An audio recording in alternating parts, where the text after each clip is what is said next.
Selamat malam, salam sejahtera. Ini berita pemecatan yang pasti mengejutkan Anwar Ibrahim, Pakatan Harapan, dan paling penting Syed Saddiq Syed Abdurrahman.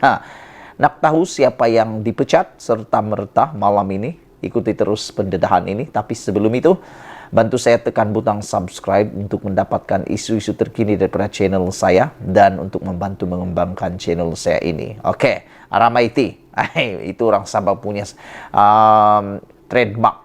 Baik, malam ini seorang pemimpin parti muda, yaitu seorang ketua muda Perak, dipecat kerana langkah tapa. Wah, ini memang terbaik punyalah. Syed Saddiq Syed Abdurrahman pasti terkejut dengan keputusan ini. Walau bagaimanapun, pastinya beliau menyetujui perkara ini kerana yang melibatkan maruah parti politik yang baru ini, yaitu Parti Muda. Saudara-saudara sekalian, Ikatan Demokratik Malaysia Muda memecat salah seorang pengasas Parti Muda, yaitu Muttalib Uthman, sebagai pengerusi negeri Perak. Penggiat buku Indi sebelum terjun ke bidang politik itu juga digantung keahlian parti selama 3 tahun bermula semalam. Semua ini gara-gara tindakannya mengumumkan bertanding di Tapah dalam pilihan raya umum yang lalu ketika parti itu masih berunding kerusi pilihan raya dengan Pakatan Harapan PH. Seterusnya, Setiausaha Agung Amir Abdul Hadi berkata, tindakan Muttalib itu melanggar perlembagaan parti yang menetapkan supaya anggotanya menghormati keputusan dan memelihara nama baik serta maruah parti. Muttalib pada 20 Oktober lalu dalam Facebook mengumumkan akan bertanding di Tapah, kubu kuat BN yang disandang oleh timbalan Presiden MIC M. Saravanan selama 3 penggal. Sebelum itu, Naib Presiden PKR K. Saraswati dijangka bertanding di kerusi itu. Keputusan ini dibuat susulan kenyataan timbalan Presiden PKR Rafizi mengenai status kerusi Tapah dan Sungai Siput Perak serta Sembrong Johor adalah untuk kerjasama politik dengan Muda dan PSM katanya. Muda bagaimanapun menafikan dan akan meletakkan calon di situ kerana ia kerusi PH.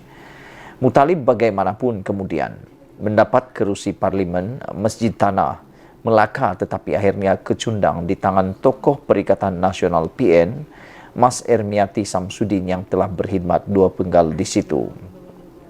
Ada niat mau sabotaj. Sementara itu, Amir juga menuduh Muttalib menunjukkan niat untuk melakukan sabotaj kepada parti dengan menukar kata laluan akaun rasmi Muda Perak. Beliau juga selepas dihubungi menolak untuk menurunkan poster yang telah dinaikkan dan hanya akan menurunkannya sekiranya dijanjikan kerusi dalam pilihan raya dakwanya. Amir bagaimanapun mengucapkan terima kasih kepada Muttalib yang telah bersama parti itu sejak hari pertama penubuhan Parti Muda. Untuk itu, Muda mengucapkan ribuan terima kasih seberang keputusan rayuan kepada keputusan JKEP, Jawatan Kuasa Eksekutif Pusat, ini akan diputuskan usai rayuan diterima katanya. Sementara itu, Muttalib dalam reaksi segeranya kepada Malaysia kini menyifatkan keputusan itu sebagai keputusan yang keras. Bagaimanapun katanya, ringkas parti sudah pun bersuara. Dia tidak akan merayu terhadap keputusan itu. Saudara-saudara sekalian, bercakap tentang pemecatan ini, saya secara pribadi saya setuju dengan tindakan Muda ini. Kenapa? Karena ia melibatkan kerjasama jangka masa panjang bersama Pakatan Harapan. Selain itu, seperti yang dikatakan oleh Setiausaha Agung, Parti Muda ini, ianya adalah untuk menjaga nama baik dan juga maruah parti ini sendiri. Walaupun parti ini adalah parti yang masih lagi berumur atau berusia muda, tetapi ianya perlu mempunyai identiti. Salah satu identiti yang saya boleh katakan ialah semua ahlinya perlu menghormati keputusan parti dan memelihara nama baik serta maruah parti.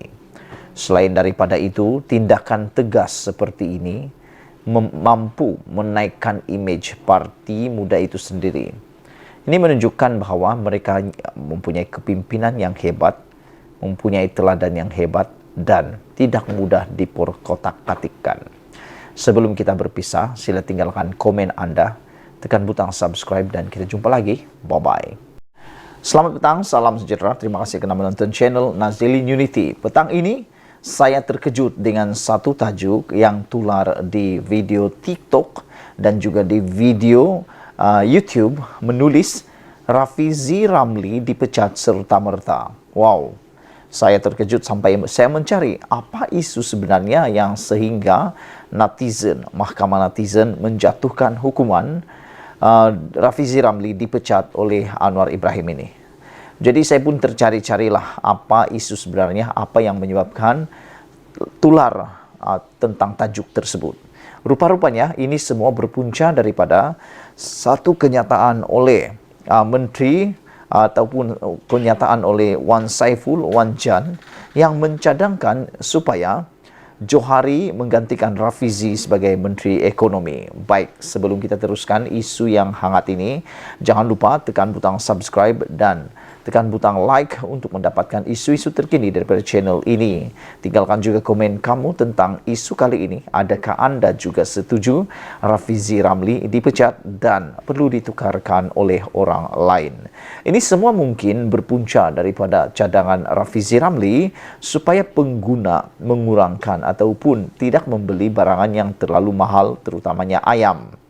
Saudara-saudara, Ketua Penerangan Bersatu Wan Saiful Wan Jan menggesa Perdana Menteri menggantikan Menteri Hal Ehwal Ekonomi Rafizi Ramli yang disifatkannya sebagai angkuh dan tidak kompeten.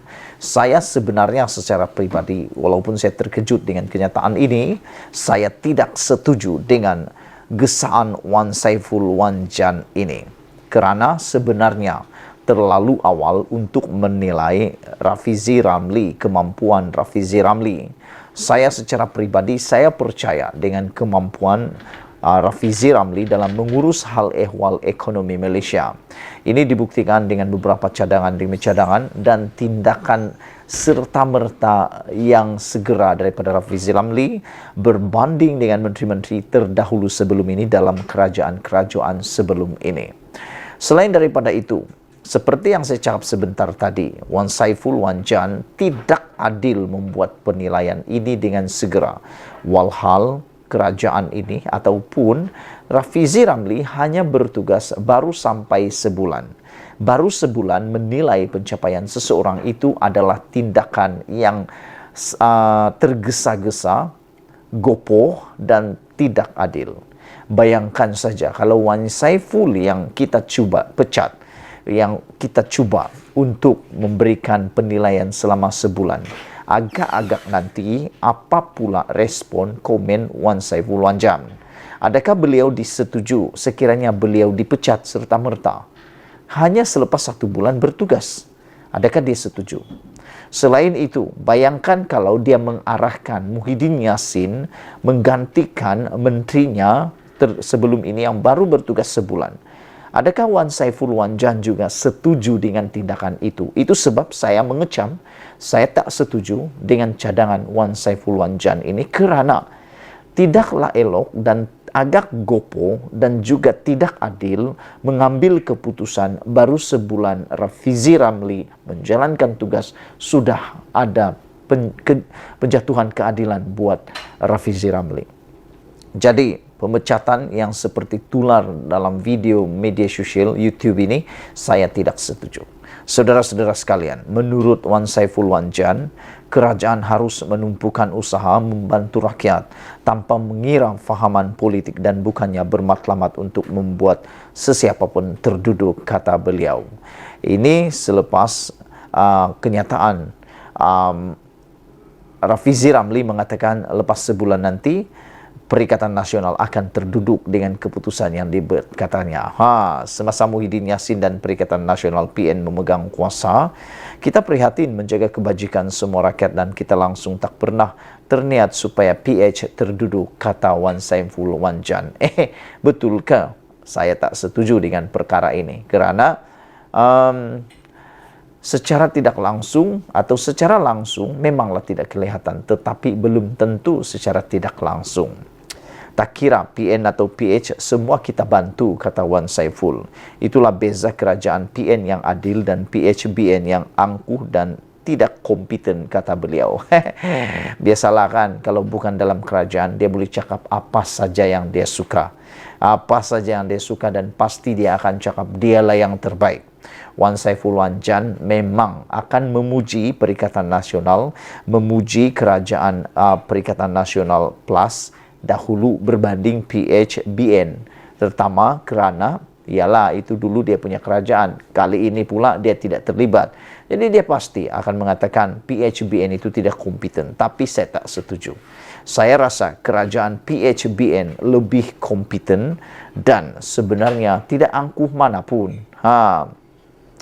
Seperti yang dikatakan oleh Wan Saiful Wanjan ini, sifat angkuh PHBN inilah yang menyebabkan mereka sentiasa salah target atau sasaran.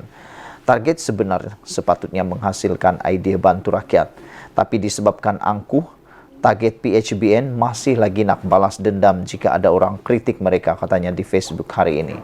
Yang saya nak ulas di sini atau saya nak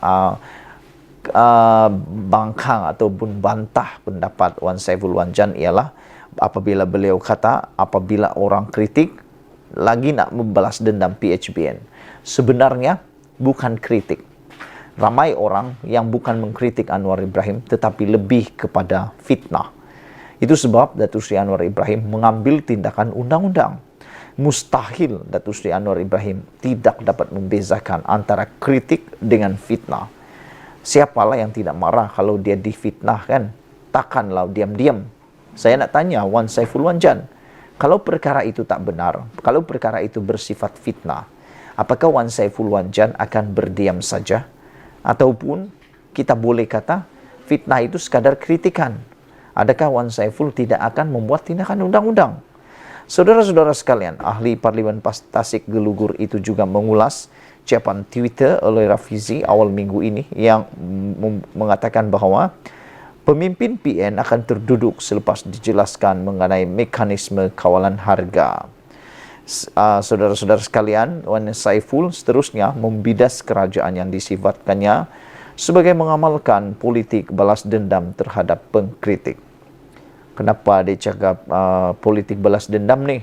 Adakah ini merujuk kepada tindakan Datuk Seri Anwar Ibrahim yang menyaman beberapa pemimpin Perikatan Nasional seperti Muhyiddin Yassin dan beberapa orang yang lain?